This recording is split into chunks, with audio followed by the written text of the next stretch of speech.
l'enregistrement qui est censé démarrer. J'y vais, on va partir. Oui, c'est bon, c'est Voilà, parti. c'est parfait. Bon, bah, je te laisse prendre la main, monsieur Sébastien. Alors, dernière journée de notre semaine d'atelier Microsoft. Alors, pour le coup, excusez-moi pour hier, j'ai pas pu me joindre à vous pour des raisons personnelles. De toute façon, Kevin, j'espère qu'il ne vous a pas tous assassiné. Vous êtes encore vivant pour cette dernière journée. Alors, si on résume un petit peu toute la semaine sur laquelle on s'est amusé, on est parti d'un Active Directory, on a déployé un ADDS. Ensuite, on a parlé de backup. Donc, surtout, comment sauvegarder ces machines locales ou virtuelles. Mais là, on s'était focalisé sur notamment les VM. Hier, vous avez vu tout ce qui est aspect déploiement Azure Virtual Desktop. Donc là, on est vraiment sur un chaînon complet, c'est-à-dire qu'on a réussi à virtualiser nos bureaux. Alors, j'aurais tant aimé vous montrer, parce que je voulais le faire, et c'était la capacité du cloud, de déployer tout ce qui est Windows 365 un petit peu pour faire la différence. Malheureusement, le cloud ne permet pas d'arriver jusque-là, donc c'est pas grave. Néanmoins, si ça arrive entre-temps, on pourra un peu s'amuser et regarder sur Windows Virtual Desktop, enfin plutôt, autant pour moi, sur Windows 365 ce qu'on pourra faire. Donc j'attends toujours la fin de la configuration. Mais aujourd'hui, on va partir du principe que on a déployé un petit peu tout ça. Maintenant, comment est-ce qu'on fait pour pouvoir gérer que ce soit nos devices ou peut-être on a la possibilité sur Azure Virtual Desktop en détournant un petit peu le process, mais d'enrôler nos VM Windows 10 de nos utilisateurs. Alors attention, tout ce qui est pool partagé, je ne suis pas sûr que ce soit encore disponible parce qu'on avait vu, on savait que c'était en cours en tout cas. Je ne sais pas si c'est disponible, mais en tout cas, on va parler de VM dédiés. Donc, tout ce qui est machine C'est disponible en tout cas disponible pour sur les poules. partagé. Ouais, le multisession, j'ai cru voir ça sur une partie, puis je l'ai vu aussi d'ailleurs.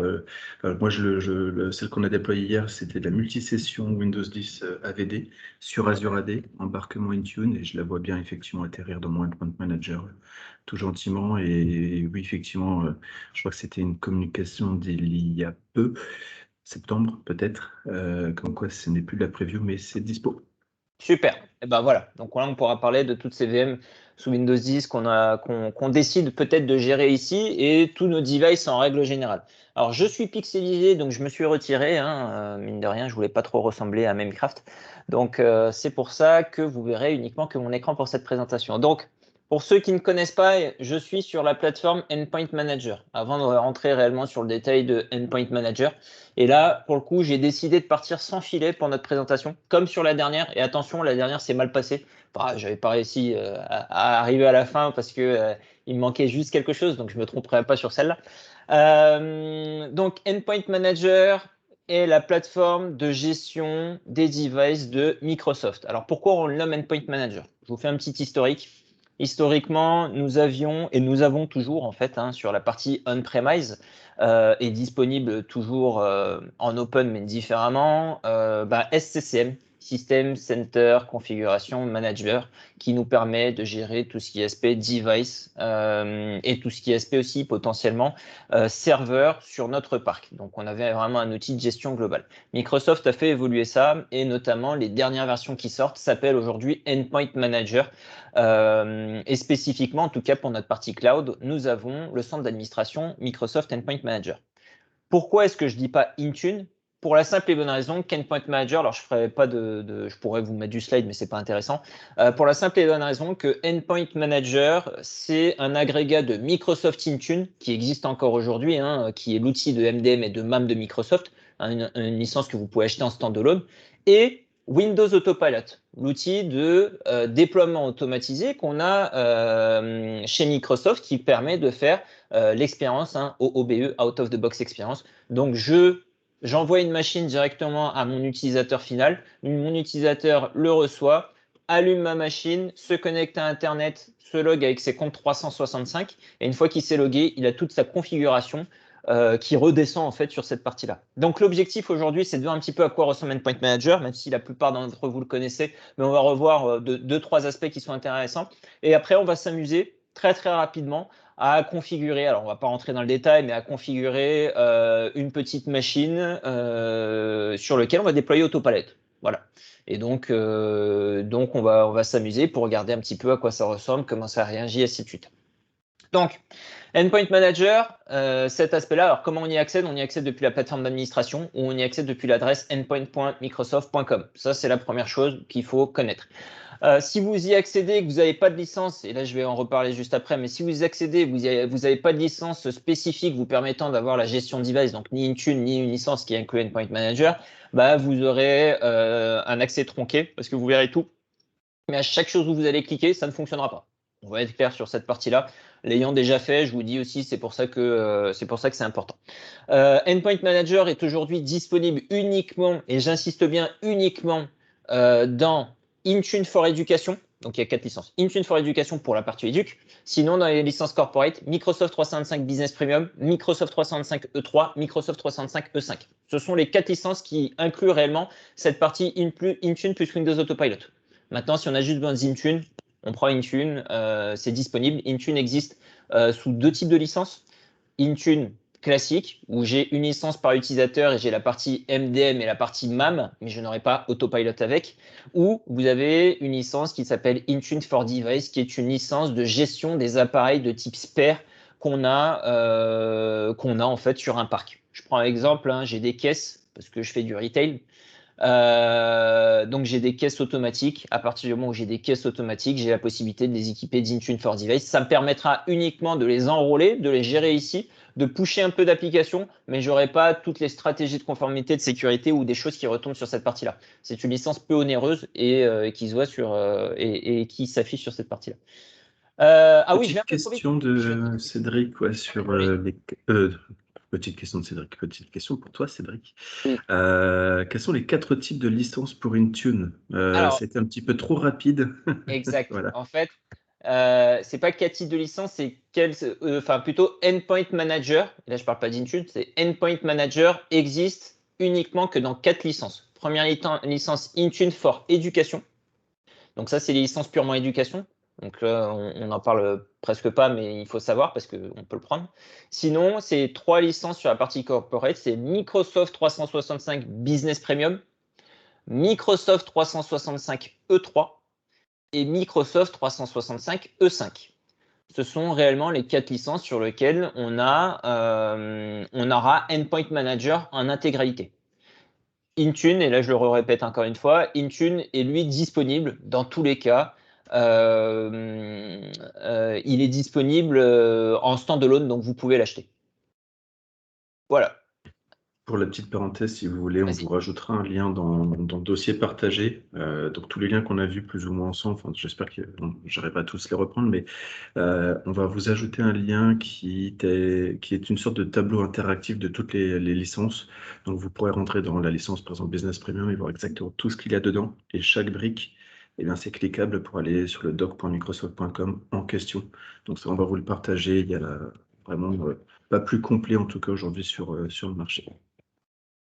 Alors là, je fais une petite parenthèse, c'est toujours en configuration du PC, mais j'ai eu l'inscription automatique de mes appareils et enrôlement automatique. Donc je l'avais affecté à une personne qui est Adèle initialement. Quand je voyais que ça fonctionnait pas, je l'ai viré. Bon, il est toujours en inscription automatique. Et je l'ai réaffecté à moi en tant qu'administrateur pour y accéder. Et je le vois bien, donc au moins je vais pouvoir monter deux, trois choses sans faire de conneries juste après.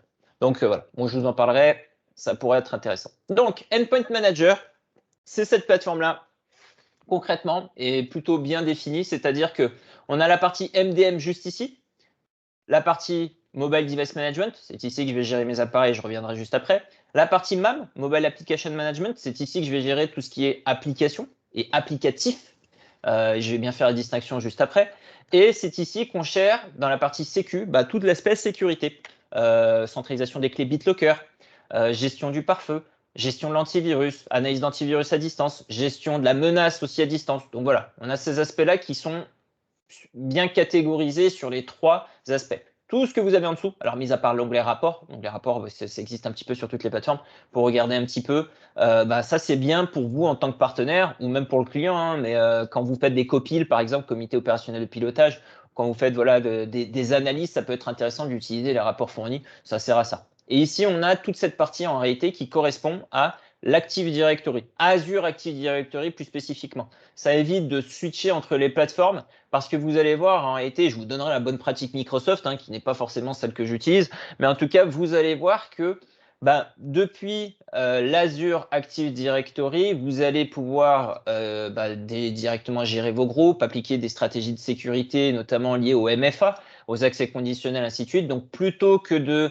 switcher entre deux plateformes, Microsoft a réintégré, on va dire, les éléments nécessaires à la configuration d'Endpoint Manager. Donc, c'est pour ça que vous les voyez apparaître ici. Donc, si je me focalise un petit peu sur la partie MDM. Donc, sur la partie MDM, on a, et on aura exactement la même catégorisation sur la partie MAM, on a un champ qui s'appelle tous les appareils. Ce champ tous les appareils va me permettre de voir les appareils qui auront été, autant pour moi, enrôlés dans mon entreprise. J'insiste bien, c'est des appareils enrôlés, c'est-à-dire que ce n'est pas un appareil inscrit. Je vous ferai la différence après. Un appareil inscrit, c'est celui où on aura mis sa clé H, notamment pour le gérer dans le cadre d'un autopilot. Un appareil enrôlé, c'est un appareil d'entreprise, hein, et je vous en avais parlé déjà sur la première session, c'est un appareil d'entreprise que l'on aura réellement fait remonter sur le système Endpoint Manager, où on a la possibilité de mener un certain nombre d'actions, et je vais vous le montrer juste après quand j'aurai expliqué un petit peu toutes ces catégories. On peut regarder nos appareils par type de plateforme, mes appareils Windows, avec mes stratégies en question juste en dessous, qu'on retrouve en réalité sur l'onglet stratégie, mes appareils iOS, macOS ou Android. Je vais donner juste une toute petite limitation. On peut enrôler tout type d'appareil aujourd'hui sur Endpoint Manager, sauf que vous avez toujours un niveau de versionning minimal à respecter. Attention, je ne parle pas de déploiement autopilot. Pour la partie Windows, c'est uniquement les appareils de type Windows 8 et Windows 10 qui peuvent s'enrôler. Ça, c'est important, 8, 8.1 et 10. Hein. Par contre, pour Autopilot, c'est Windows 10 avec à minima la version 19.03 pour pouvoir les utiliser sur la version Autopilot. Mais je reviendrai après. Pour iOS, il y a une version spécifique. Je ne sais pas c'est laquelle. La dernière étant la 14, je pense que c'est 2 versions en dessous. Pour la partie Android, exactement le même principe. Et la partie macOS, on ne peut enrôler que les appareils à 2 versions maximum en dessous. C'est-à-dire que vous avez macOS, la version actuelle, vous pouvez enrôler N-1, N-2. On est exactement sur ce même principe-là. Tout ce qui est en dessous, malheureusement, ça ne fonctionnera pas. Il y aura des incompatibilités. Donc prenez-le en considération. Quand même, en termes d'enrôlement, il faut qu'on ait quand même un parc qui soit, je ne vais pas dire neuf, mais qui soit plutôt à jour. L'inscription des appareils, sa partie autopilot, je viendrai juste après. La partie provisionnement 365, j'aurais aimé vous le montrer, mais le PC Cloud est prêt, donc là on va pouvoir peut-être s'amuser, mais encore, je suis même pas sûr. En tout cas, normalement, quand on gère, on a deux aspects sur Windows 365. Lorsqu'on les affecte à un utilisateur, ils vont apparaître ici sur la partie Windows, comme on peut le voir ici. Donc là, mon ADL a bien disparu parce que je l'ai réaffecté à mon administrateur. Donc eux ont fait la gestion. Et en fait, je vais pouvoir voir le provisionnement. Et je suis censé pouvoir voir le provisionnement directement ici, ce qui n'est pas forcément le cas sur la gestion. Oui. Ouais, après, il y a des choses automatiques justement sur Windows 365. Moi, je m'en suis déployé 2, je suis pas allé jusqu'au bout.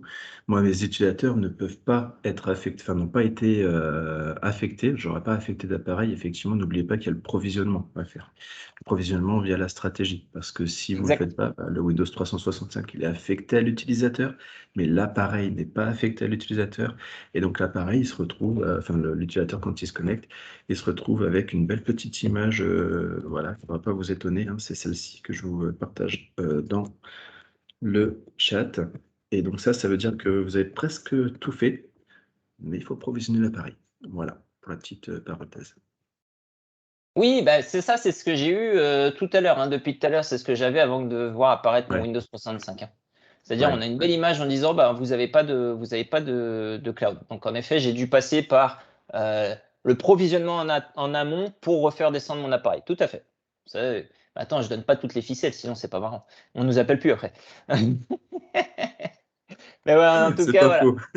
Sachez qu'en effet, les états de provisionnement, en plus, c'est ici qu'on les voit après. On sait si on a des utilisateurs en attente de provisionnement, ainsi de suite. Et une fois qu'ils sont provisionnés, ils apparaissent bien sur l'aspect tous les appareils ici et vous pouvez les gérer. Et je vais vous montrer après. On est sur un appareil enrôlé classique sur lequel on va pouvoir mener des actions. Donc, mon Windows 365 cherche toujours. Après, j'ai mis 15 CPU, c'est pour ça aussi, ça ne tombe pas. Mais voilà. En dessous, Un j'ai toute la vCPU, t'es partie. joueur quand même. Ouais, Moi, je sans sais faire filet, tourner sans du filet. Linux là-dessus, mais j'ai un peu de mal avec du Windows, hein. Sans filet, je t'ai dit, sans filet. Sur la partie stratégie. Alors, sur la partie stratégie, c'est ici qu'on va commencer à gérer. On a en réalité deux termes qu'il faut bien faire attention sur Endpoint Manager. On a les stratégies et on a les configurations.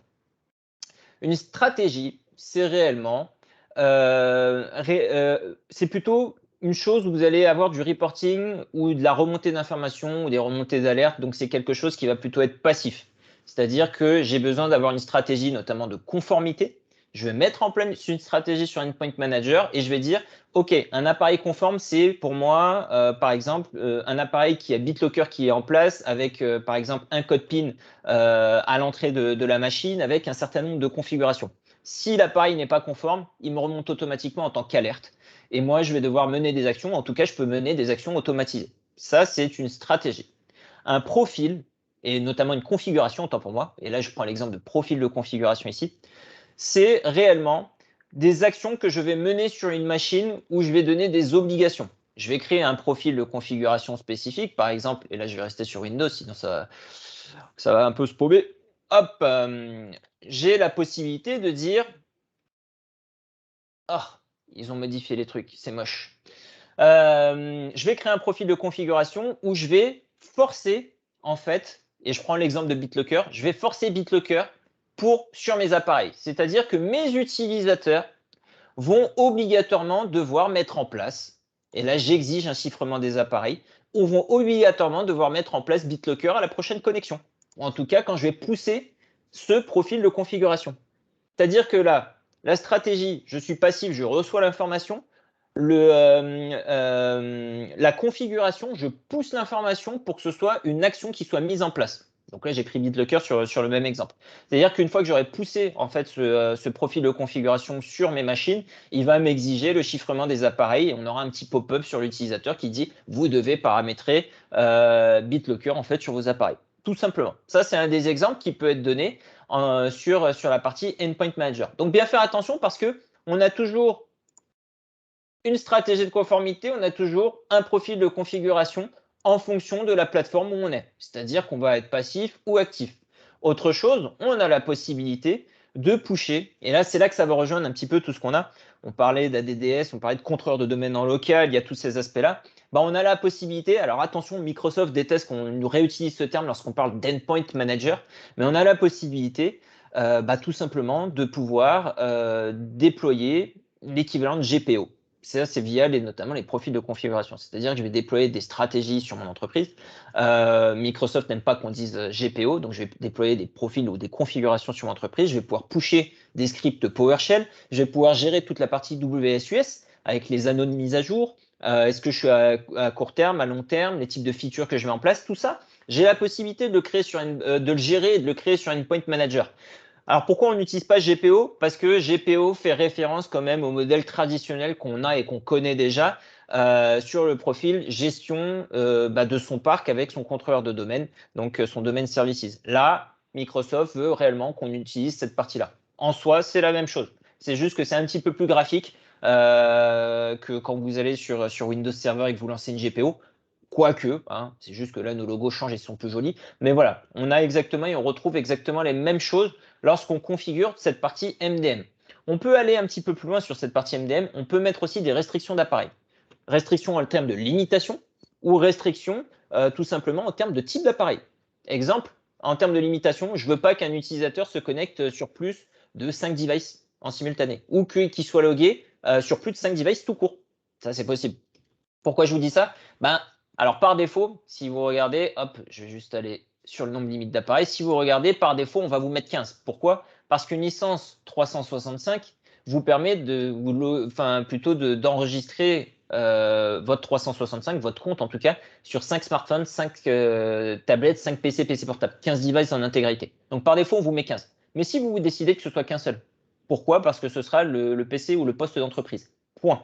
On a la possibilité de mettre une stratégie où on va dire l'utilisateur ne pourra se loguer que sur une machine. Ça vous permet notamment de gérer tout cet aspect sécurité. Parce qu'on sait très bien que les clients et notamment les utilisateurs, et alors là, d'habitude, j'utilise même des termes un peu plus barbares, même nos collègues, hein, pour le coup, ont tendance à se dire, je vais me connecter sur un poste et j'oublie de me connecter, ce qui arrive très très souvent. Ben, bonjour les failles de sécurité, sachant qu'on sait que à peu près un quart des fuites sont liées notamment aux problématiques d'utilisateurs qui soit donnent leur mot de passe, soit font de l'auto-forwarding, soit tout simplement oublient de se déloguer sur un compte, ou s'il va, alors pour X ou Y raison, chez McDo et il se connecte, alors si McDo proposait des postes, mais je sais pas, il va au taxiphone d'à côté, il se connecte et il oublie de se déconnecter, ben, il a pas l'air con. Donc ça, c'est un petit peu Écoute, cet ça aspect-là. s'est passé là, il n'y a pas longtemps, cette semaine, je crois, j'ai vu un post sur LinkedIn d'un monsieur qui a pris en photo, alors il a flouté, il est gentil, il a pris Il en est gentil. photo le PC portable d'une dame qui était en train de répondre à un appel d'offres avec de nombreux détails, on n'a pas forcément envie de partager à tout le monde. C'était dans un train et la dame était alors, partie sur mon toilette, j'en sais rien. Donc portable, PC portable aussi, tout allumé comme ça, même pas de session fermée ni rien. C'est quand même Ah bah là, assez compliqué aussi, hein, là, tu me permets de réagir parce qu'on a la possibilité dans les profils de configuration, et là notamment plutôt sur la partie applicative, mais sur les appareils aussi, de dire si un appareil est inactif à partir de 30 secondes, 1 minute, je veux automatiquement lui redemander de se reloguer. Ça, exact. c'est C'est important. ça. Il se lock et je lui redemande. Ça, c'est pour des Ah questions de ouais. sécurité. Parce que Mireille qui s'est levée dans le train pour aller pisser, et ben malheureusement, j'ai envie de dire, Mm. ça aurait pu être une grosse faille de sécurité ou Ah même, bah voilà, si, oui, si le monsieur était un concurrent, je pense que ça serait fait bien plaisir. Donc c'est pour voilà. ça. Donc ça, on Ah peut le ouais. faire avec Endpoint Manager et on peut s'amuser. Alors bon, l'objectif aussi où on peut s'amuser avec Windows 365, waouh, il est beau Windows. Et c'est du 10, c'est même pas du 11, c'est vraiment dégueulasse.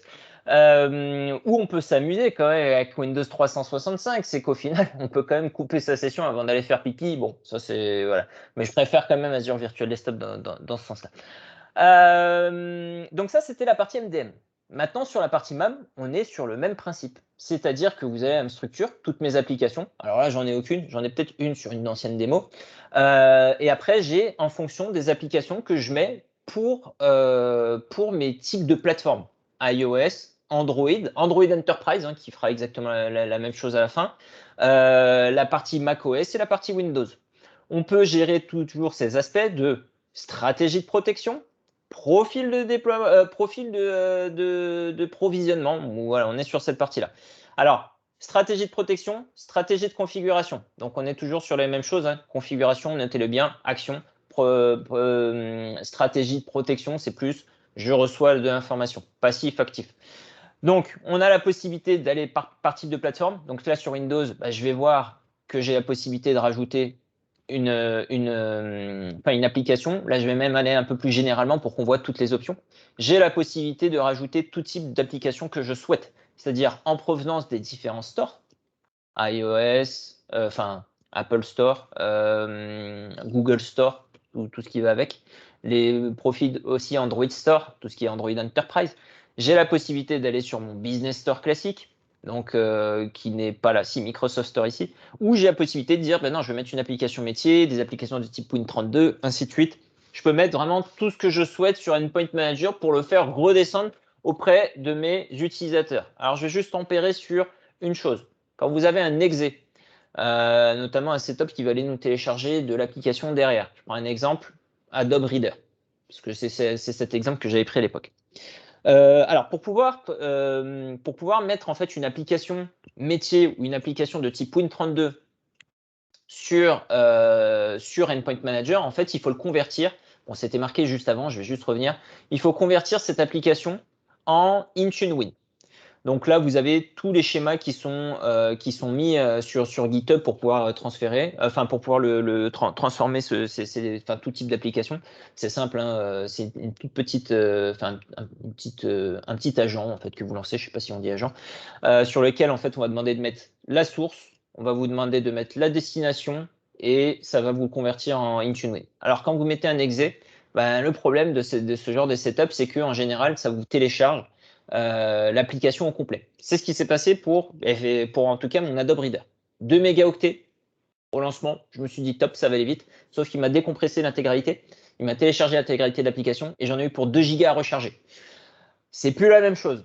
parce que, ça va vous prendre de l'espace de stockage. Alors, sachez, même si dans le licensing, on en parle très très peu, vous avez un espace de stockage Intune en réalité qui existe. Et qui, alors je sais même pas il a combien, je crois qu'il est aussi à 1 Tera, mais qui peut saturer extrêmement rapidement. Et en fait, Microsoft vous vend de l'espace de stockage supplémentaire.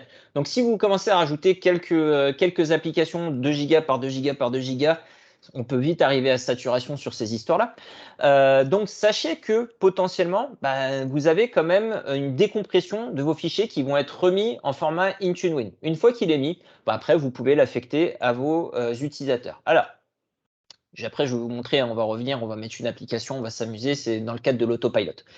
Pour les stratégies de protection d'application, ou en tout cas les stratégies de configuration d'application, ce que vous devez savoir, et ce qui est assez intéressant, c'est que Microsoft, via Endpoint Manager, prend en charge le BIOD, Bring Your Own Device. J'apporte mon device en tant qu'utilisateur personnel sur mon device d'entreprise, enfin sur ma plateforme d'entreprise.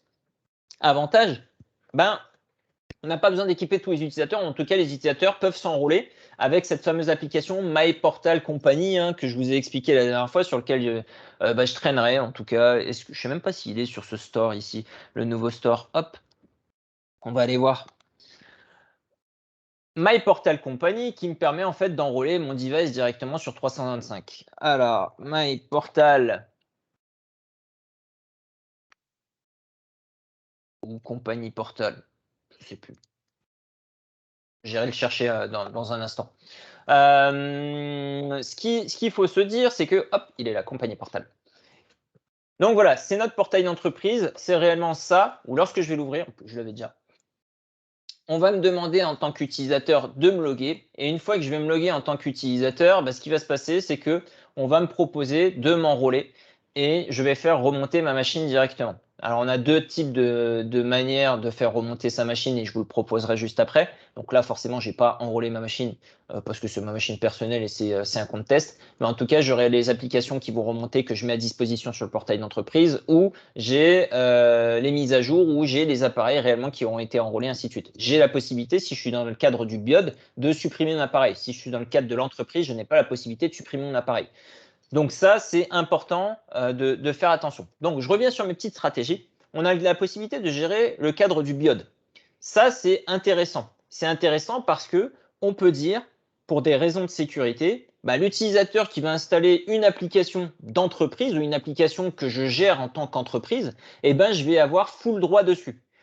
Alors, soit l'application va être installée sur My Portal Company, donc Company Portail, là, le portail d'entreprise, il va être géré directement dessus, soit l'utilisateur décide de l'installer directement en route sur son device. Dans tous les cas, ça ne changera strictement rien. Vous avez quand même la main dessus.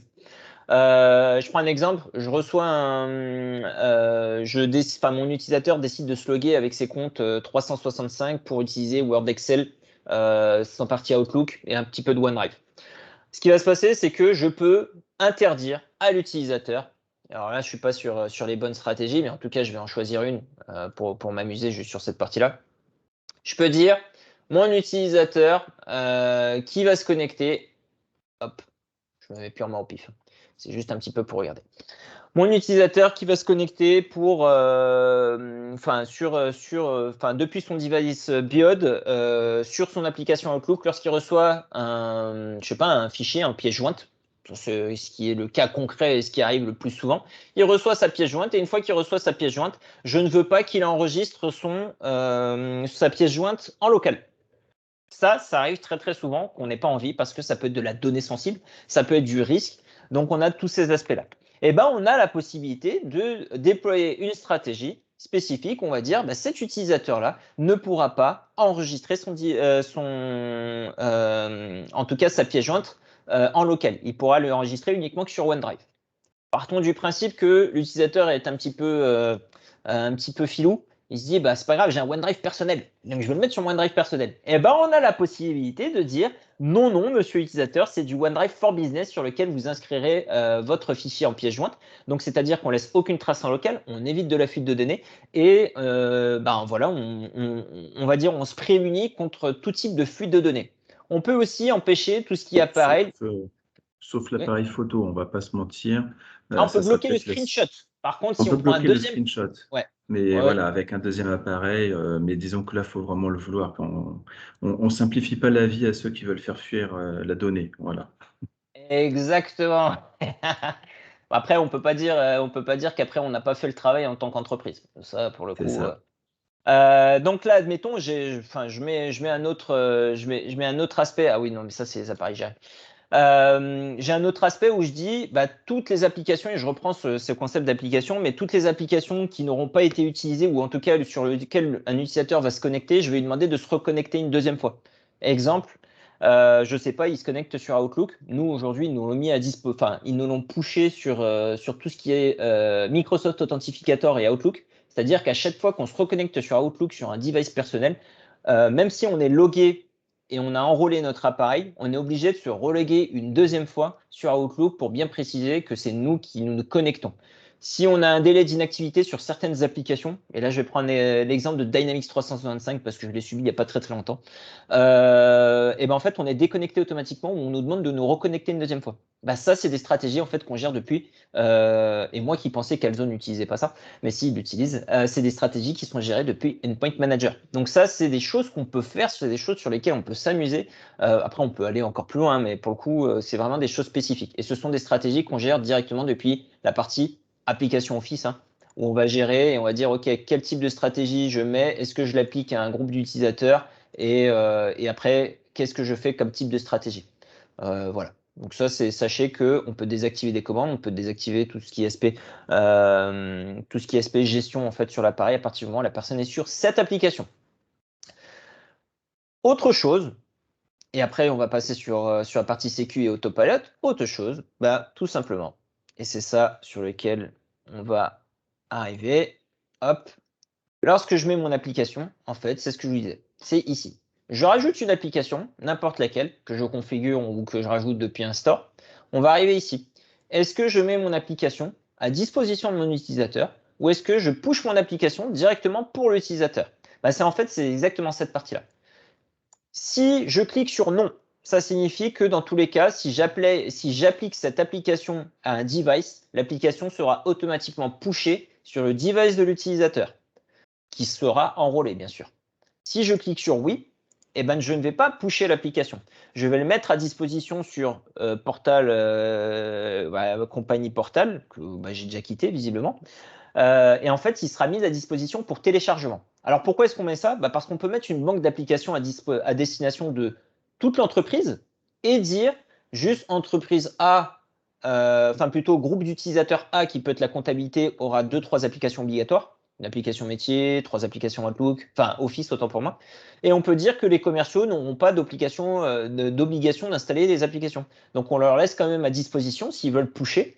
Et ça, c'est intéressant parce que il est toujours recommandé de ne pas laisser les utilisateurs administrateurs de leur poste. Kevin le subit encore aujourd'hui. Ce qu'il faut se dire, c'est que on leur met quand même à disposition un catalogue qui leur permet d'installer un certain nombre d'applications qui sont autorisées par l'entreprise. On leur laisse quand même une petite liberté. Ça, c'est ce qu'on peut faire réellement avec Endpoint Manager lorsqu'on rajoute nos applications, ainsi de suite. On peut affecter nos applications à un groupe. Alors, ça peut être un groupe de machines, un groupe d'utilisateurs aussi. Après, je vous donnerai en tout cas les bonnes pratiques de Microsoft et ma pratique à moi. Ça, c'est les choses. Et on peut soit l'affecter aussi à tous les utilisateurs ou à tous les appareils. Tout dépend des stratégies que le client en fait souhaite et de la manière dont vous avez décidé de vous lancer sur la gestion en fait des devices, tout simplement. Ça, c'est ce qui correspond, et mince, j'ai tout fermé. Ça, c'est ce qui correspond à réellement la partie MDM et réellement la partie MAM. C'est-à-dire que j'ai défini, là jusqu'ici, uniquement Microsoft Intune. Je n'ai pas parlé d'Endpoint Manager parce que je n'ai pas encore parlé de tout l'aspect Windows Autopilot. Alors avant de parler de Windows Autopilot, on va venir sur un dernier point, la gestion de la sécurité. Chez Microsoft, c'est devenu un point d'ordre depuis 2 ans pour le coup. Maintenant, depuis le Covid, c'est encore plus, enfin dans nos mœurs en tout cas, à nous et à vous en tant que partenaires, de parler de sécurité auprès du client. On a des partenaires et des clients qui commencent à se transformer, qui sont en télétravail. Nous, on est toujours en télétravail jusqu'à lundi prochain. mardi, autant pour moi. Mais voilà, en tout cas, ça faisait 2 ans qu'on était en télétravail. Des personnes qui se connectent à distance, on a toujours des problèmes potentiellement de sécurité, ainsi de suite, en termes de gestion. On a la possibilité de gérer la partie gestion de déploiement de l'antivirus, gestion des stratégies liées aux antivirus directement depuis cette partie sécurité. Ce qui est assez intéressant, c'est qu'on peut lancer aussi potentiellement des analyses à distance sur les postes. Si on a des choses qui remontent ici, on peut directement, ici ou ici. Alors là, on peut lancer des analyses. On peut aussi prendre des actions directement sans intervenir sur les postes. Ça aussi, c'est intéressant parce qu'on n'a plus besoin de se dire, alors je vais en reparler après, mais je dois installer peut-être un AnyDesk, TeamViewer ou autre chose pour accéder sur les postes parce que j'ai déjà des remontées qui remontent ici. Alors même si la prise en main sur les postes est quand même importante, qu'on ne peut pas faire depuis Endpoint Manager, mis à part si vous avez TeamViewer par exemple. Mais voilà, on peut quand même mener des choses sans avoir à déranger en fait l'utilisateur. Toute la partie chiffrement de disque est là, toute la partie gestion de pare-feu est là. Si j'ai un Active Directory de type Premium 2 en réalité, parce que sinon c'est dégueulasse, il laisse l'option mais il ne vous laisse pas la possibilité de l'utiliser. Si j'ai un Active Directory de type Premium 2, je peux faire appel à l'intelligence artificielle de Microsoft pour faire des simulations de brute force. Pour réduire notamment la surface d'attaque. Si on regarde si tous les mots de passe sont bons, on regarde si les utilisateurs sont un petit peu formés sur cette partie-là. On peut détecter les points de terminaison pour regarder aussi si on n'a pas de faille, ainsi de suite. Et on gère sur notre sécurité, et on revient, on a parlé d'MFA lundi, à des accès conditionnels. Je peux gérer mes accès conditionnels depuis Endpoint Manager. Je retombe sur la même chose que j'avais sur l'Active Directory, sur Azure Active Directory, je reprécise bien. Et j'ai la possibilité, pareil, de gérer mes petites stratégies, de gérer mes emplacements nommés. Exemple, tous les appareils qui se connectent en dehors de la France. Donc là, je mets un emplacement par pays. Je dis tout ce qui n'est pas en France, je bloque automatiquement la connexion. J'ai la possibilité de le faire. Il faut le chercher en plus. Tout ce qui est en dehors de la France, voilà, hop. Tu avais une petite barre de recherche juste au-dessus, je crois. Mais... Ouais, j'ai tapé la barre, mais j'ai mis un point, donc il ne me l'a pas cherché. C'est un peu. Bon, c'est pas grave. Mais tout ce qui est en dehors de la France, voilà, par exemple, bon, là, j'ai pas mis stratégie, mais je peux dire ça, j'approuve. Tout ce qui est adresse IP, en France plutôt, et tout ce qui est adresse IP en dehors de la France, je refuse automatiquement.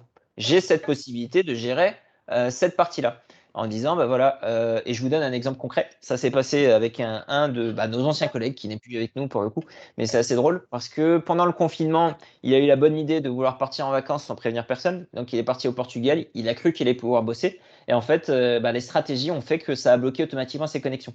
Donc, connexion à risque, non autorisée. Donc, sa session a été automatiquement bloquée. Sur Active Directory, on voit les utilisateurs bloqués automatiquement. Et sur Azure Active Directory, pour le coup, vous m'avez compris à force. Et donc, en fait, il a dû appeler l'administration. Enfin, il a ouvert un ticket. Il a dû appeler l'administration côté Allemagne chez nous parce que c'est géré côté groupe. Et donc, c'est remonté forcément vers nous de notre côté, vers notre ancien manager qui a appris lui aussi que notre collègue était au Portugal. Donc, c'est assez drôle aussi sur cette partie-là de se dire, voilà, si je bloque que la France, faites attention. Enfin, en tout cas, pour les utilisateurs qui ne sont pas au courant, ça devient assez drôle sur cette partie-là. En tout cas, sachez que c'est possible. On a les stratégies d'accès conditionnel qu'on peut gérer ici. Je répète encore une fois, les accès conditionnels sont disponibles qu'à partir du moment où j'ai un Active Directory de type Premium 1. C'est pour ça, là, je vous ai présenté Intune. Là, on commence à rentrer sur si j'ai du Endpoint Manager pur et dur, où je peux gérer d'autres choses spécifiques. Mis à part ça, on va rentrer juste très rapidement sur comment est-ce que je gère un appareil. Je suis sur ma gestion d'appareil. J'ai mon appareil qui apparaît ici. Je peux mener des actions en bloc sur mes appareils. Mes actions en bloc, c'est quoi? Par exemple, ici, je prends du Windows parce que c'est ce que j'ai à disposition. Je peux supprimer les appareils en masse. Donc, une suppression d'appareils en masse, c'est quoi? Je ne sais pas, j'ai donné, ça peut être des appareils perdus, ça arrive rarement. J'ai donné, je ne sais pas. Si, ça arrive. Oui, ça arrive. Ça Ah arrive. ouais. Donc, Si tu veux des anecdotes comme ça, j'en ai quelques-unes, pêle-mêle. Non, je ne vais pas aller Je ne suis pas jusque-là. fautif. Non, mais par contre, je vais aller un petit peu plus loin, ça peut être drôle. Kevin qui part à la retraite, donc dans quelques années, bon, ça va, tu as encore beaucoup de temps. Ouais, ça va. Kevin décide de partir à la retraite et Kevin part à la retraite. Ok, super. Je décide de lui faire don de son appareil. Je vais la supprimer directement ici. Ça peut être un des exemples. Donc, c'est-à-dire que je supprime mes stratégies, je supprime aussi toutes les applications qui sont installées, c'est important, et sur lesquelles je gère. Et j'ai la possibilité aussi de le réinitialiser directement avant. Ça, voilà. On peut mettre hors service. Ça aussi. J'ai un utilisateur, X ou Y, qui décide, enfin, qui perd en tout cas son matériel et on voit que ce matériel est toujours actif. Sécurité, sécurité, sécurité. Je mets ce matériel hors service. C'est-à-dire que je l'éteins et mis à part. Alors, j'ai essayé hein, concrètement, je ne vais pas vous mentir. Si on lance un bon hard reset pur et dur sur la machine, ça se rallume. Voilà. Mais en tout cas, on peut la mettre hors service dans un premier temps. Et une personne qui ne connaît pas trop, voilà, ça ne fonctionnera pas. La meilleure des manières pour moi, pour bloquer une machine, c'est la réinitialisation autopilot. Une réinitialisation autopilot, on ne peut plus se connecter sans avoir les identifiants et de connexion de l'utilisateur. Ça devient une brique. Je prends beaucoup l'exemple, alors pour ceux qui me connaissent déjà et à qui j'ai déjà pris cet exemple-là, bah, désolé, je vais faire une redondance. Pour ceux qui ne connaissent pas, je prends beaucoup l'exemple en fait du programme DEP d'Apple. Parce que Microsoft, historiquement, s'est basé sur ce programme DEP. Pour vous faire un petit peu l'historique, en 2014-2015, Apple a décidé de sortir un programme qui s'appelle le DEP, Device Enrollment Program, qui avait pour objectif de dire si vous achetez les machines chez nous, on va enrôler vos machines directement sur les serveurs Apple.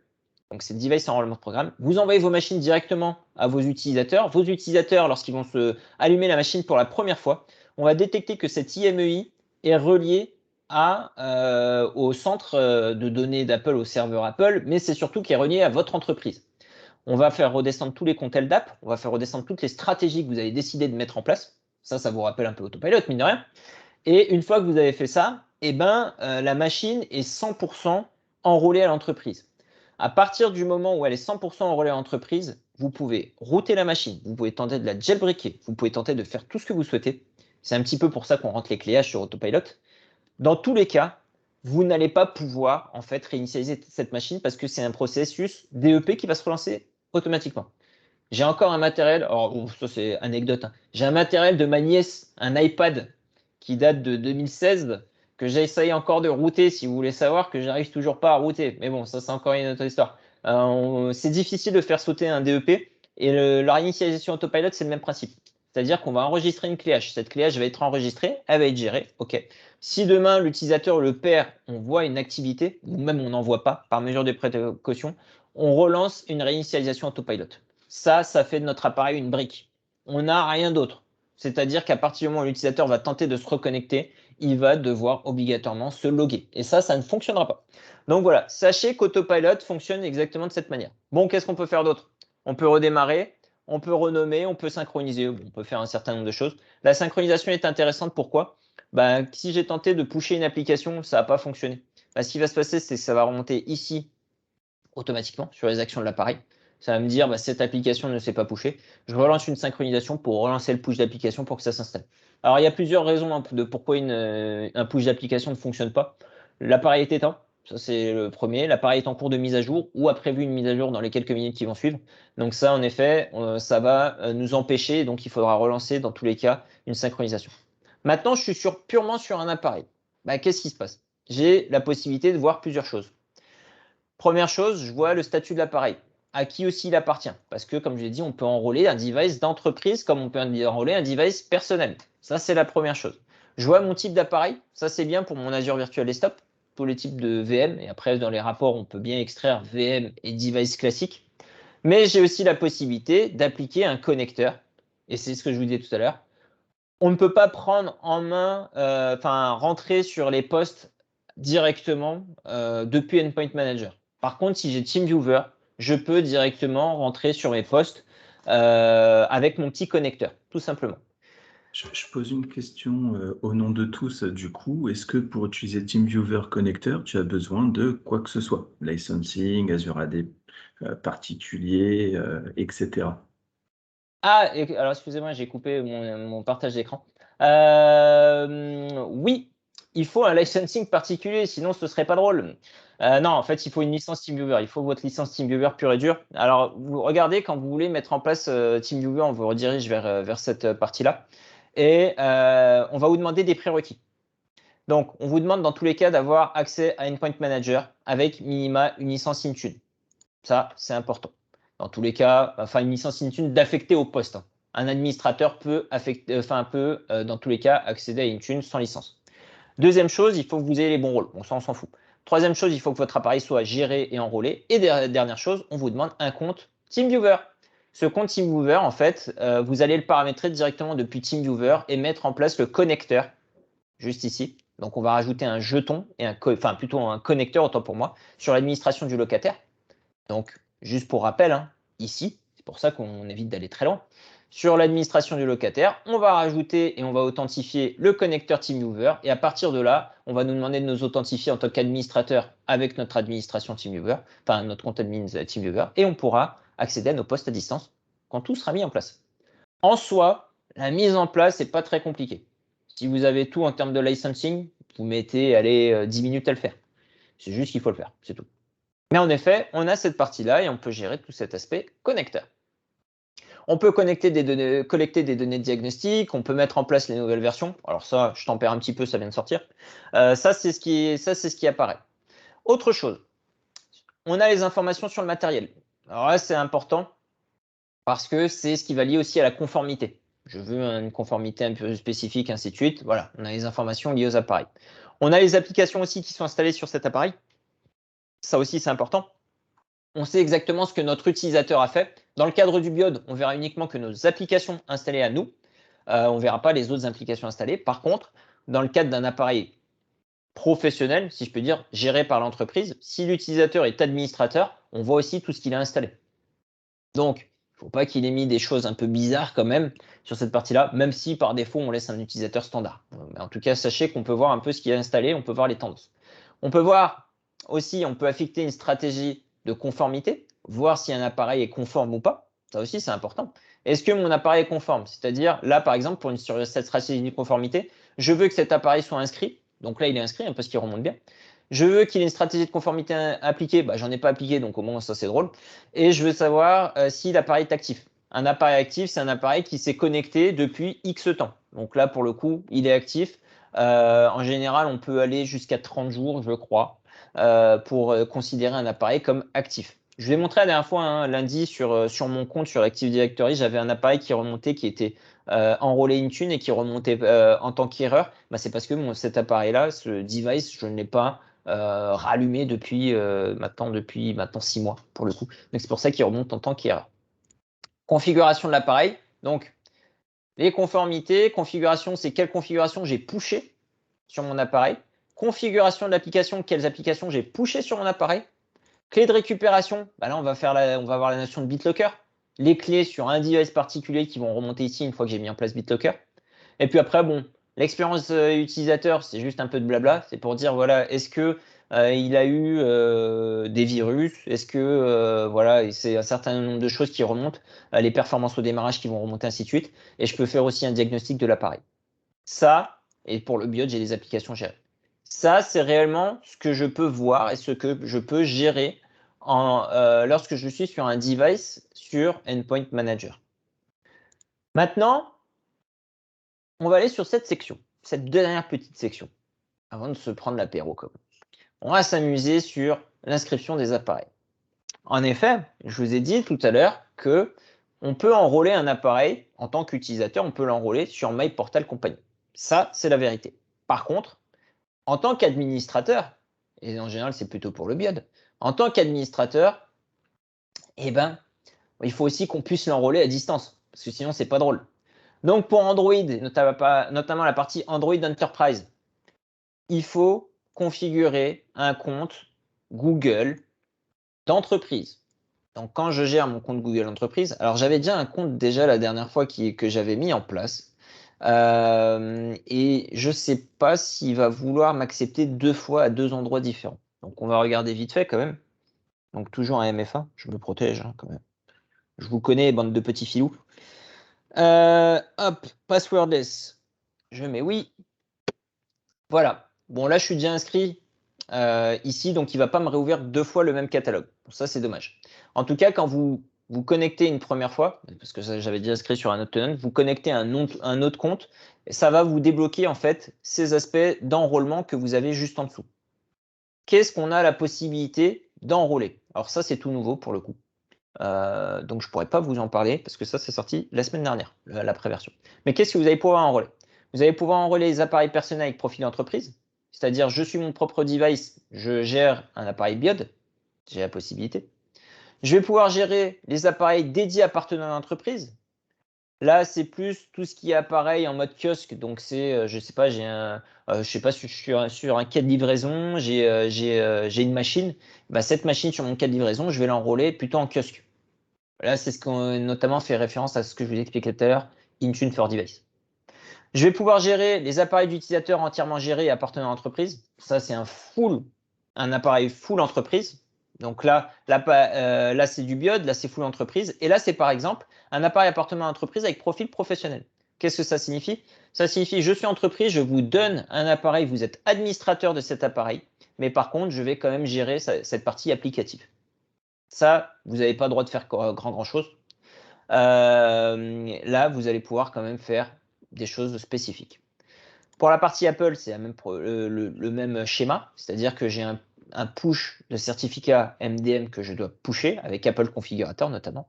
Et après, j'ai des jetons d'inscription. Alors pareil, quand je lance, en fait, autant pour moi, j'ai pas été terminé. Quand je choisis l'une de ces options, je vais configurer les appareils, ça va me donner un petit QR code. Ce petit QR code, j'aurai besoin de le scanner et ça va genre un enrôlement automatique. Le push de notification, c'est le même principe. Si je mets mes IMEI avec Apple Configurator, j'enrôle automatiquement. Et après, j'ai ma fameuse inscription Windows. Mon inscription Windows se fait, et là c'est bien par défaut, parce que là je reprends tout. Dans tous les cas, vous êtes sur aucun. Pourquoi je vous conseille de passer par tout? Et de toute façon, c'est ce que Microsoft dit dans ses bonnes pratiques. Vous devez mettre tout. Qu'est-ce que ça signifie? Ça signifie que tous les appareils que je vais pointer, qui sont en Windows, je vais les enrôler automatiquement sur ma plateforme Endpoint Manager. Ça, c'est la première chose. C'est j'autorise ou pas l'enrôlement. Je peux mettre certains, mais je dois sélectionner un groupe d'utilisateurs. Quel groupe d'utilisateurs va se loguer et en fonction ou en groupe d'appareils. Ce groupe d'appareils que je vais faire remonter, par contre, je ne vais pas le pointer, donc je ne vais pas l'enrôler. Je ne vais pas le faire remonter ici sur ma plateforme appareil. Ou j'ai la possibilité d'être aucun et donc je pointe aucun appareil. Ça, c'est la première chose. Bon, après, il y a les différentes configurations qu'on a ici, mais j'en parle pas. Sur Autopilot, alors je vous donne le cheminement Microsoft. Et en tout cas, après, je vais vous donner mon cheminement. Le cheminement Microsoft dit, si vous voulez faire de l'autopilot, vous n'avez que 3 étapes. Vous faites remonter votre appareil, vous enregistrez votre profil de déploiement et vous faites un café. C'est réellement ce que Microsoft dit lorsqu'il pousse Windows Autopilot. C'est-à-dire que, première étape, je vais enregistrer ma clé H, je vais enregistrer mon profil de configuration et après, je vais me faire un café. De toute façon, j'envoie la machine à mon utilisateur. En réalité, Autopilot, c'est un petit peu plus complexe. Forcément, vous devez vous en douter.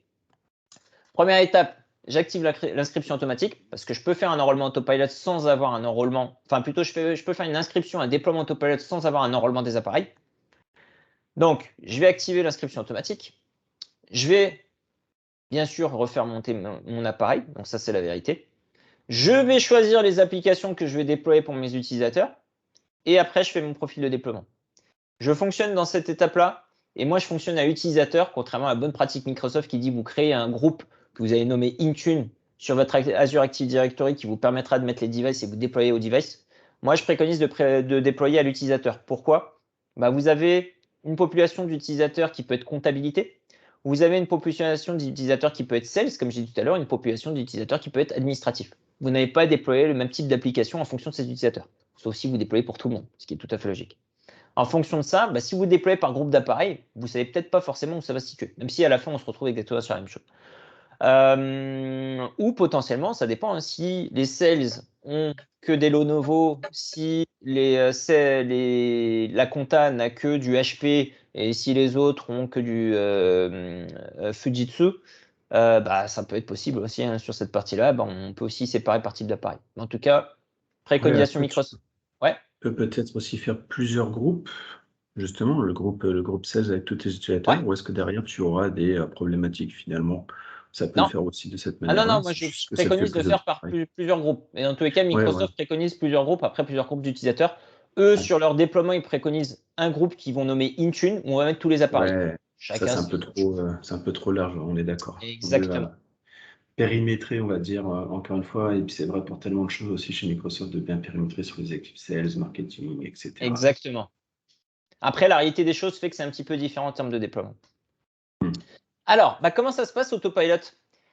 J'ai créé une petite VM sous Windows 10 tout à l'heure. Voilà, juste pour qu'on s'amuse un petit peu.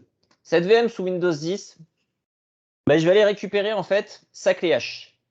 On a 3 manières de récupérer une clé H. Donc la clé H n'est pas le numéro de série. J'extrapole sur la partie de nos chers amis Microsoft. Je ne parle pas de Surface. Je vais parler juste des autres en fait constructeurs agréés. Donc, je vais juste taper Windows Autopilot constructeur. Je vais le retrouver comme ça. Puis d'ensemble, non, ça c'est de la doc Microsoft. Je suis pas sûr qu'on aura. Essayons, sinon c'est pas grave. Non, je l'ai pas, c'est pas grave. En tout cas, on a une liste bien prédéfinie en fait des constructeurs aujourd'hui qui sont agréés et qui font du autopilot. Donc, 3 manières de récupérer sa clé H. Je m'adresse directement au constructeur. J'achète une machine, j'ai un niveau de partenariat spécifique avec le constructeur, j'achète la machine directement chez le constructeur. Je m'adresse directement à lui. Je peux aussi acheter ma machine chez un grossiste et m'adresser aussi au constructeur pour avoir les clés H. Donc ça, c'est important. Attention, les constructeurs facturent la récupération de la clé H, sauf Microsoft. C'est pour ça que j'ai extrait Microsoft par rapport à ça. La clé H, c'est ce qui fait référence, et ce n'est pas un numéro de série, ça fait vraiment référence à un numéro d'identification lié à la carte mère. Donc c'est pour ça qu'on fait bien la différence entre le numéro de série et la clé H. Alors pourquoi je dis ça aussi? Parce que Microsoft, forcément pour pousser de la surface, vous propose de rentrer uniquement le numéro de série et ça fonctionne en fait sur Autopilot. C'est-à-dire qu'eux sont capables forcément c'est tous leurs outils, de linker la clé H depuis le numéro de série, ce qui n'est pas le cas avec les autres constructeurs. Donc première étape, je récupère ma clé H.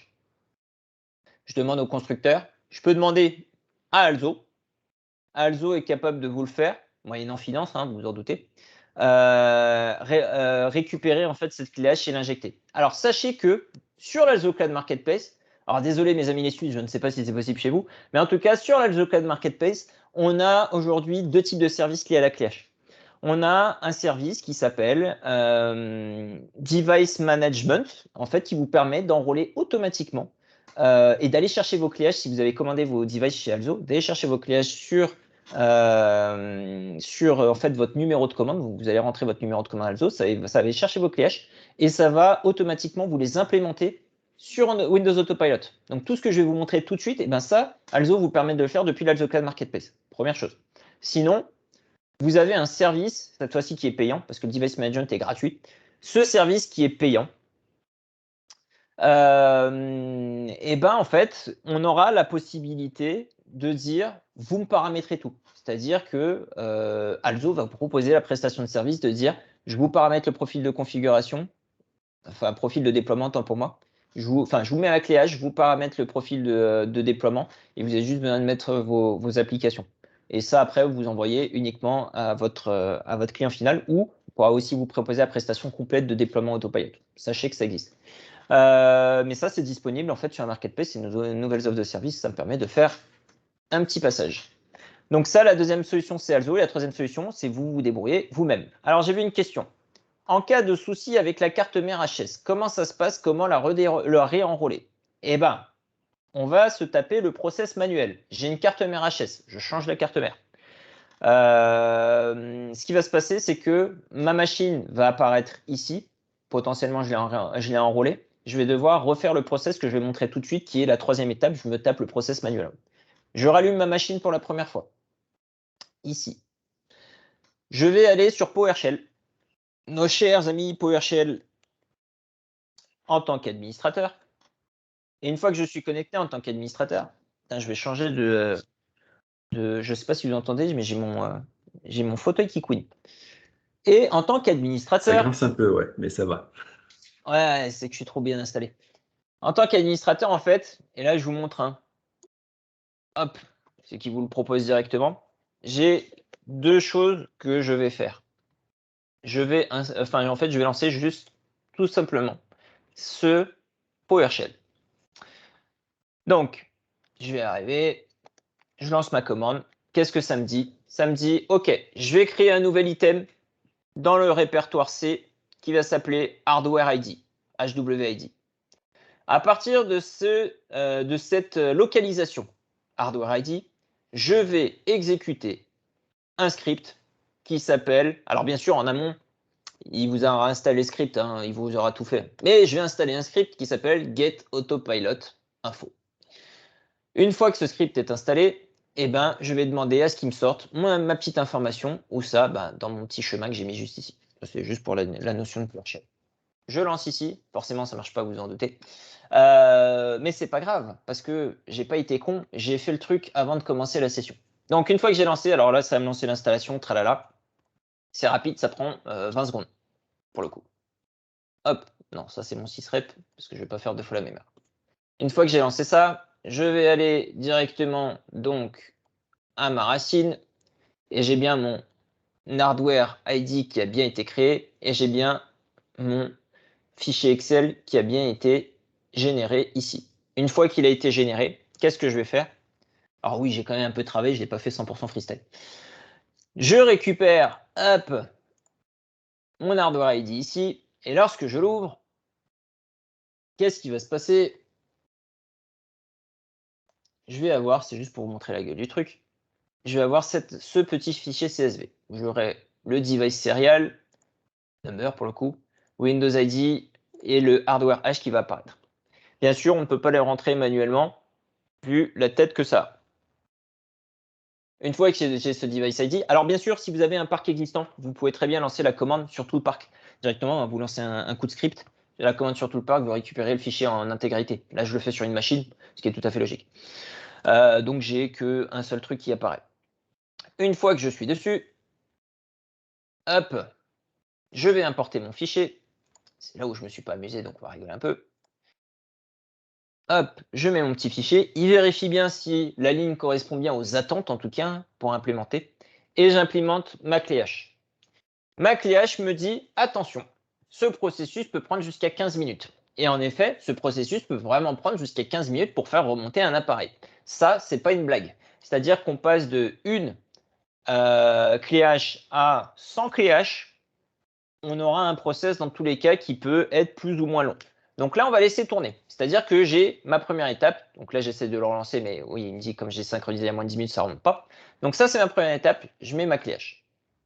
Deuxième étape, hop, je vais revenir sur ma partie inscription appareil et je vais aller dans profil de déploiement. Alors moi, je vous ai dit tout à l'heure la partie applicative, mais c'est pareil, vous verrez, derrière, on va quand même s'amuser. Je vais créer un profil de déploiement. Alors ça, je le vire, ça c'était un ancien truc. Hop, qu'est-ce qu'on va me demander sur ce profil de déploiement? Profil 2910.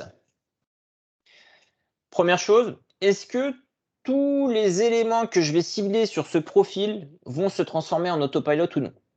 Ça, c'est déjà la première question. Donc moi, je vais mettre oui. Pourquoi? Parce que je vais m'adresser sur un parc qui est nouveau. Alors important, je vais faire le lien avec Azure Virtual Desktop.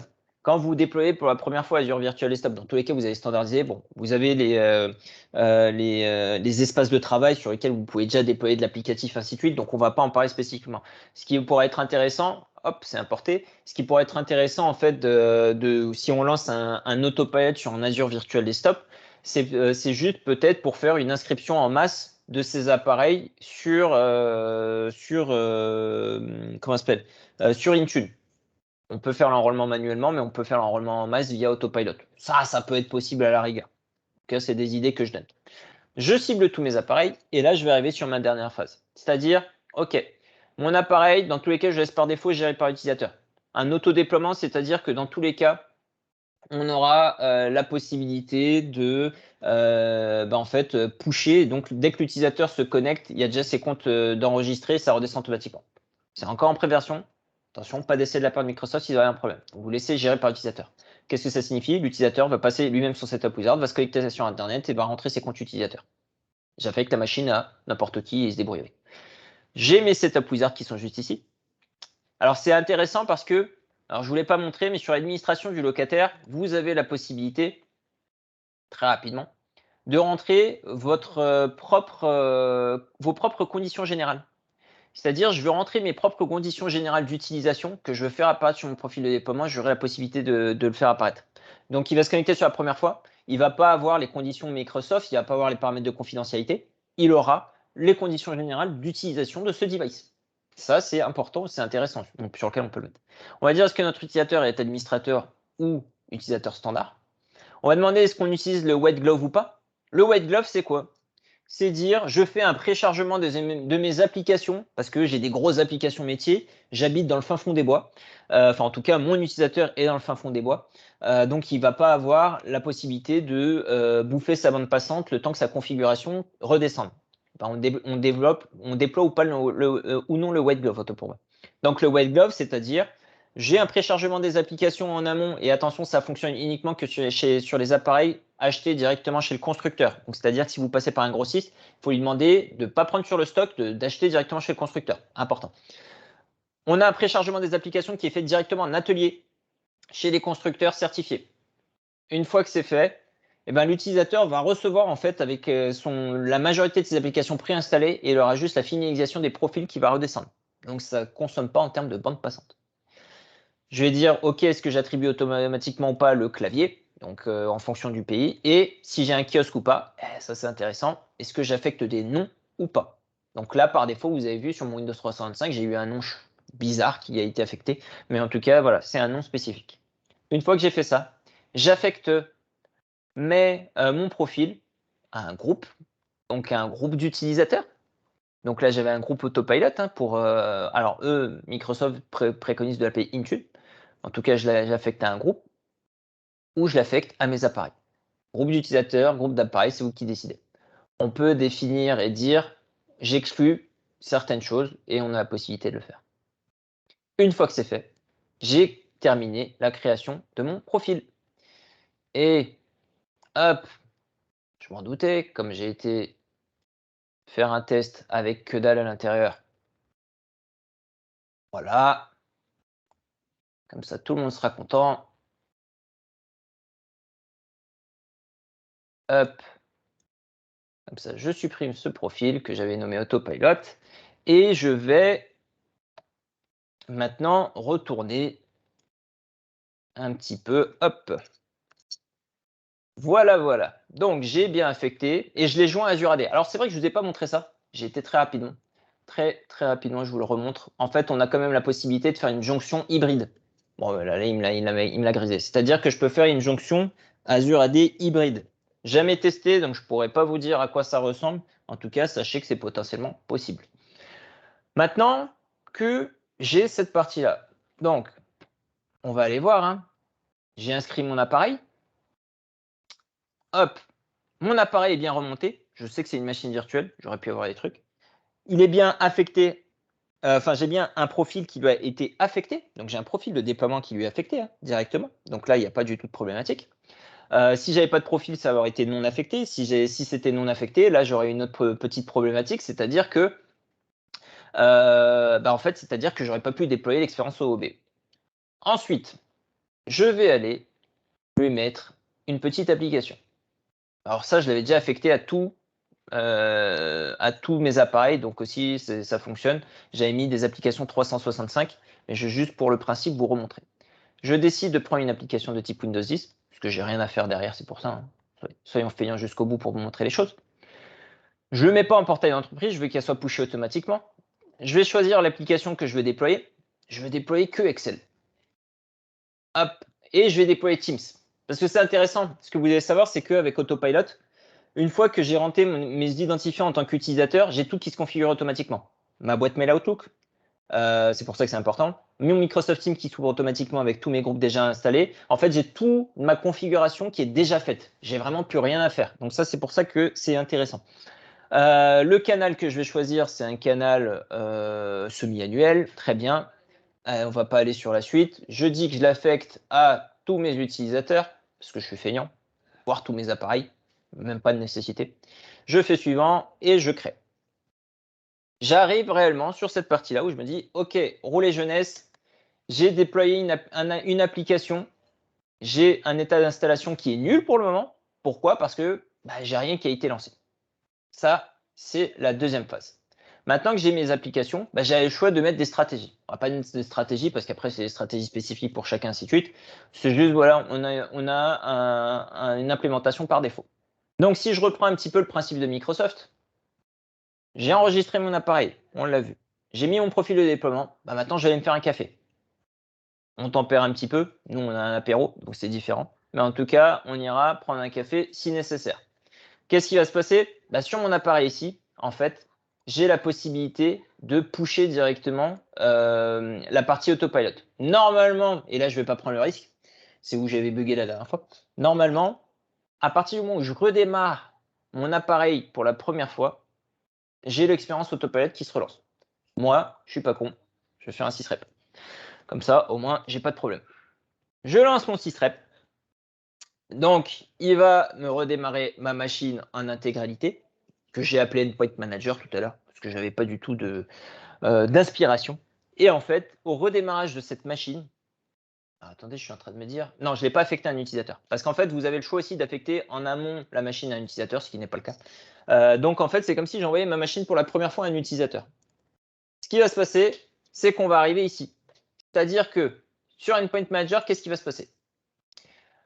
On va avoir, alors c'est un process, hop, je vais juste voir, non, le temps que ça charge.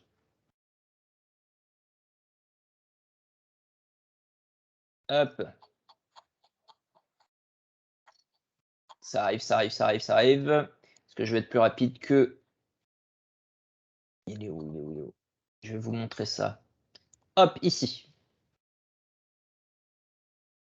Ce qui va se passer, et c'est bien, Endpoint Manager, c'est bien ce que je vous disais, Intune plus Autopilot, hein, soyez pas surpris.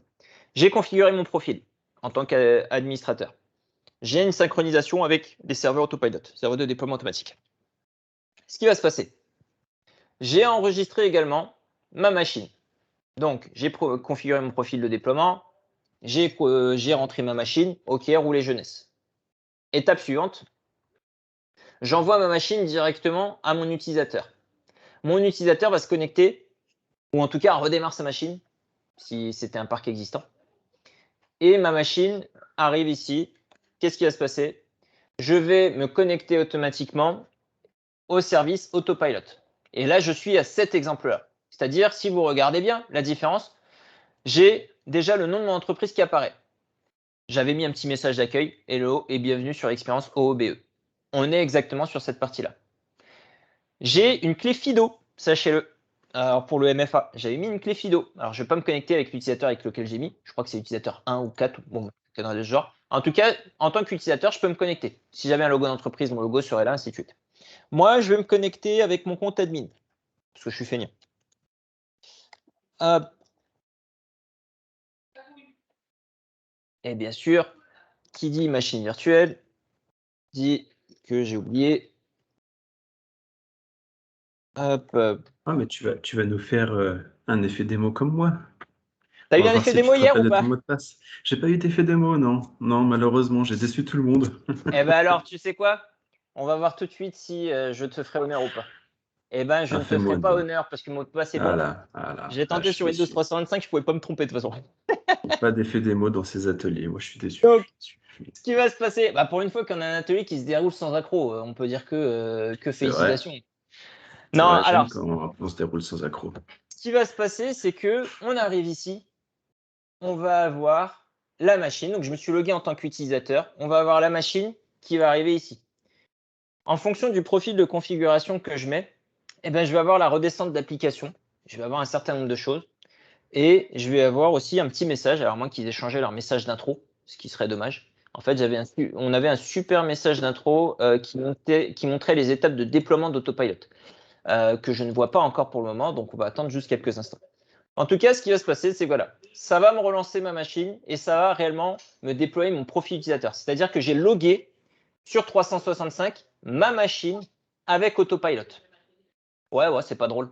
Et comme j'ai rien déployé, j'ai pas déployé de stratégie ou quoi que ce soit, il me l'a pas affiché. En tout cas, j'arrive ici en tant qu'utilisateur. Je sais pas si je m'étais laissé administrateur ou pas. En tout cas, je me connecte en tant qu'administrateur et là, pas des titres sans douter. C'est dégueulasse ce qui est en train de se passer. C'est pas grave. Je me connecte en tant qu'utilisateur. Normalement, vous êtes censé avoir votre adresse d'entreprise hein, pour le coup. Donc, c'est ça que je viens de faire. Attention, mais c'est pas grave. Je vais me reconnecter ça. Hop.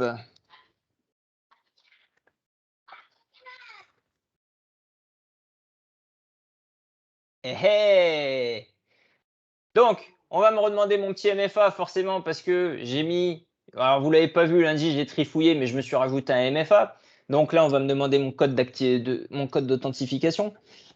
J'ai envie de vous dire que j'ai 2 téléphones et 6 ou 7 comptes. Donc maintenant, il faut que je retrouve mon compte administrateur. Mais je crois que je vais m'arrêter là si ça continue.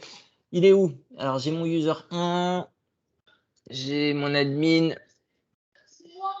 Oh, c'est dégueulasse. Moi qui étais content d'avoir réussi presque à la fin. Bougez pas.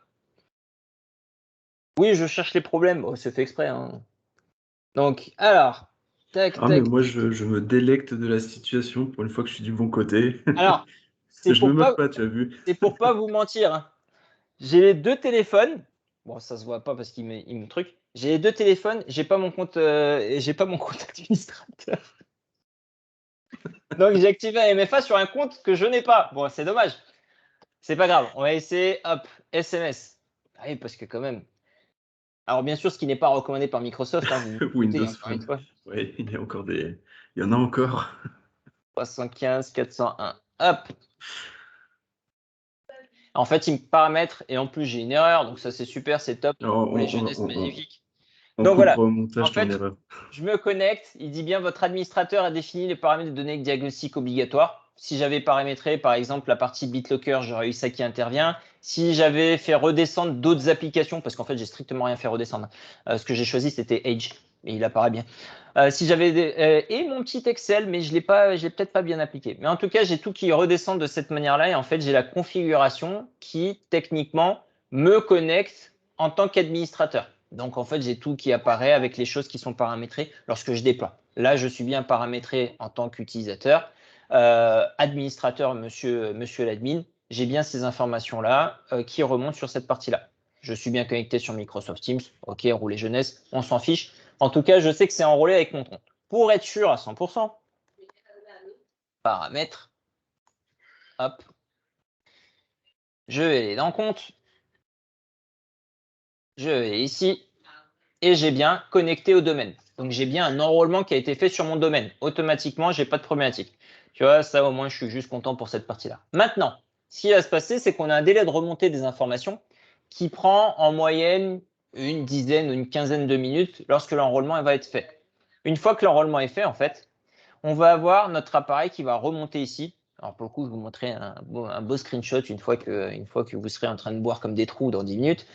En tout cas, on a un délai de remontée de l'information où on a la machine qui va s'inscrire. Et là, on aura terminé le processus d'enrôlement Windows Autopilot avec l'état d'inscription. Sur ma machine, j'ai besoin de pusher une nouvelle application. Bah, je pourrais pusher ma nouvelle application sans problématique.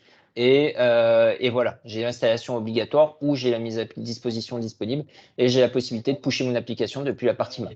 C'est ce qui réellement fait apparaître et fait de Windows Autopilot, ce qui est Windows Autopilot. Je vais m'arrêter là pour le coup. J'en aurais terminé. J'ai fait presque pas de bêtises pour le coup sur mon déploiement Autopilot. Ils ont juste changé un petit truc sur le process, mais c'est un peu dommage. Est-ce que vous avez des questions?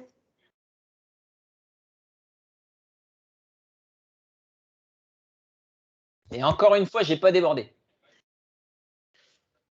Tu me félicites, Kevin, quand même. Moi, je pense que tout le monde a trouvé ça très très clair et que demain, si on leur demande de faire exactement ce que tu as fait, eh ben, ils vont tous le faire. Voilà. Ah, c'était le cas basique. C'était non, le plus chiant, à mon avis, ça devait être hier, pas aujourd'hui. Non, hier, c'était très bien.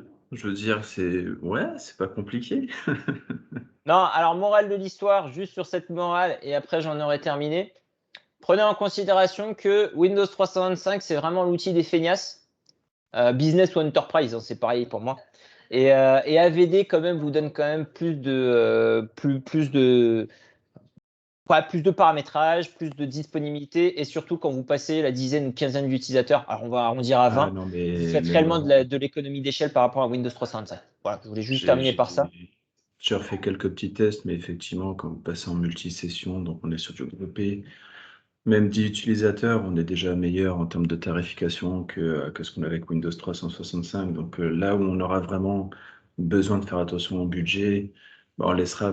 Windows 365, c'est le besoin d'un point, c'est le besoin rapide, c'est le besoin Exact. sans complications, sans rien, mais qui ne donne pas toutes les configurations qu'on veut non plus. Donc voilà. Je redonnais encore l'exemple, hein, Windows 365, bon, on peut, sur la partie entreprise, avoir la gestion sur le réseau. Donc techniquement, mettre des choses qui vont être sur le même réseau et discuter avec, mais j'ai pas trouvé le comment. Ou en tout cas, j'ai trouvé un menu, mais a priori que pour les revendeurs. Donc ça, je vous laisserai regarder. Mais ça n'a pas l'air d'être aussi intuitif, on va dire, que de se dire, bah, Système je suis dans d'envendu. Azure, ouais, c'est ça. Enfin, je prends mon AVD, je prends ma base de données, je mets ça sur le VNet, mon AVD, on l'a vu hier, je l'embarque dans Intune, et puis après, je fais mes muses avec Endpoint Manager, comme Cédric nous l'a montré, et puis on embarque le tout, quoi. C'est beaucoup plus simple, et puis surtout, beaucoup plus libre. Voilà. Mais on voudrait quand même aimer Windows 365, vraiment. Ouais, Pour la ouais, ouais. simplicité, Ouais. mais Ah, désolé, Mickaël, on t'aide pas sur cette partie-là, mais pour le coup, bon, de toute façon, on est sur Azure, hein. Je suis comme, je suis comme vous, moi je suis sur Azure. Hein. ouais, ouais, ça va, il n'y a pas trop de soucis. Tu auras le même discours que nous, tu verras quand tu essaieras. Par contre, c'est vrai que Mickaël, du coup, avait une petite demande, bah, comme là, comme au tout début. Je vois qu'il n'y a pas de questions qui remontent, donc j'en profite. Comme au début, où, C'est tellement je simple t'en prie. et fait tout que c'est incroyable, quoi. Et je t'en prie, Mickaël, fais ta demande sur les photos. Je te laisse faire. Oui, alors excusez-moi, juste pour ceux qui étaient présents au début de semaine, j'avais demandé l'autorisation qu'on puisse faire un petit print screen pour les premiers participants. Alors, je voudrais qu'on fasse la même chose pour la clôture. Si Tu fais un avant-après pour voir qui est vivant après, c'est ça? je sais qui qui était présent au début, qui c'est qui est présent à la fin. Donc, Tu as si certains survécu. d'entre vous peuvent avoir la courtoisie de allumer leur caméra, qu'on fasse un joli petit print screen avec votre autorisation, bien entendu, avant Avec de vos plus diriger beaux vers, sourires et déguisements si vous en avez. J'aurais dû mettre une chemise pour le coup. Moi, ça- Oh là, tout de suite une chemise. Tu serais mensonger. Tu mentirais sur la marchandise. Tu, Vendredi, tu oserais. c'est Casual Friday, donc ça va. Oh là là, je vois qu'il y a quelqu'un en voiture. Alors attention, pas de bêtises hein, non plus. Hein. Euh, Oui. Keller, je le Ouais, connais. sur le volant, hein, quand même, les mains. Alors, hop. Ah, c'est beau.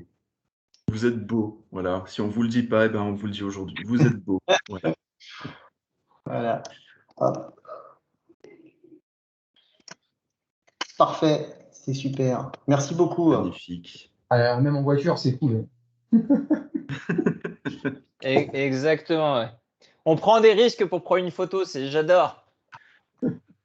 C'est ça. Tout pour les photos. J'ai pas compris dire. J'ai pas compris. Tu disais? J'ai pas compris ton message, dire. Tu n'as pas de cam, c'est Caméra, ça? je pense qu'il voulait dire. Ah, de cam, Ah bah oui. oui, bah oui, bah oui. Ah, bah c'est dommage. Ouais, bah ouais, voilà, effectivement. Bah, De toute c'est pas façon, grave. c'est toujours les cordonniers les plus mal chaussés, hein, j'ai envie de dire. Donc, On est déjà bien content chez Alzo d'avoir une caméra sur nos PC qui fonctionne. Voilà. on est bien. On se Alors, contente chez de Alzo, on peu. est content d'avoir un PC, hein. On nous donne un stylo et une feuille d'habitude. Donc... C'est vrai que les petits nouveaux travaillent encore sur papier, hein. Ils sont avec leur bloc-notes. On les bisute un petit peu, c'est On leur normal. demande de Et pédaler on est pour en train générer d'enregistrer l'électricité. cette connerie-là. Ah oui, Mais merde. Ouais, Bon, non, bah voilà. là. Faut tout couper là. Eh ben, pour d'ailleurs, ma part, j'ai effectivement, terminé, messieurs. J'espère que bah, déjà 17h30, bientôt dans 3 minutes, donc on a fait l'heure. J'espère que vous avez apprécié cette semaine qui a été plutôt, on va dire, intense en termes d'information, je pense. Après, c'est plutôt bien passé. Et après, je ne sais pas, c'est qui fait l'atelier boisson? alors, bah, c'est notre barman, effectivement. Donc, pour ceux qui sont inscrits, je vous laisse rejoindre le lien spécifique pour l'atelier cocktail. On a un barman qui est déjà là, d'ailleurs, il s'est connecté, il nous attend bien sagement, tout gentiment. Et qui va le faire? Bah, on est Quand vous allez quelques-uns, montrer vos quelques-uns bouteilles vides, ici. il va se dire merde, on peut plus rien faire. C'est ça. Non, ça va aider un petit peu à Merci en tout cas, décompresser après Cédric, cette et semaine. merci beaucoup, Kevin, hein. C'était Eh vraiment. ben, merci à vous tous d'avoir Ouais, avec grand participé. plaisir. Très bon week-end à vous. Et pour ceux qui se retrouvent de l'autre côté, roulez jeunesse. Et pour les autres, éclatez-vous bien. Merci beaucoup. Exactement. Un bon week-end À à tous plus ceux qu'on tard. ne voit pas juste après. Salut.